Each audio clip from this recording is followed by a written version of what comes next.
د یوناما مرستیال مارکس پوتزل د امر بالمعروف او ندا محمد ندیم څخه څه وغوښتل، څه ورته وویل.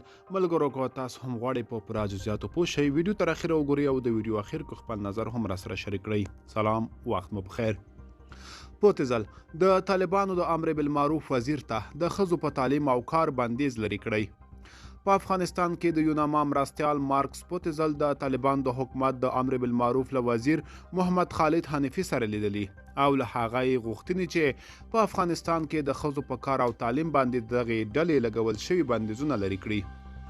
یوناما نن یکشنبه جنوري 8 په خپل ټویټر کې لیکلي دي چې په ښځو باندې د طالبانو تبعیضي بندیزونه افغانانو ته د حیاتي مرستو د رسولو مخه نیولې ده چې د افغانستان اقتصاد ته به لوی ګزار وي. له خالد حنفي سره د مارکس پوتزل ملاقات ته په اشارې په ټویټر کې په خپور شوي بیان کې لیکل شوي دي چې د ملګرو ملتونو استازي د ښځو په تعلیم او په خیره ادارو کې په کار د لګول شوي بندیزونو د ژر تر ژره لرې کېدو غوښتنه وکړه.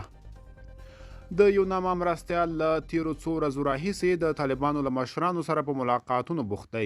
هغه تر دې مخکې د طالبانو د لوړو زده کړو له وزیر ندا محمد ندیم سره هم لیدلي او د ښځو په تعلیم یې د لګول شوي بندیزونو ژر تر ژره لرې کېدو غوښتنې دي. دا د نجونو په تعلیم باندې د بندیز له اعلان وروسته لومړی بهرنی دی چې له ندا محمد ندیم سره ګوري. د طالبانو د لوړو زده کړو وزارت د ډسمبر په 20 نیټه لیندۍ 9 په افغانستان کې په دولتي او خصوصي پوهنتونونو کې تر امر ثاني پورې د نجونو تحصیلات وځنډول.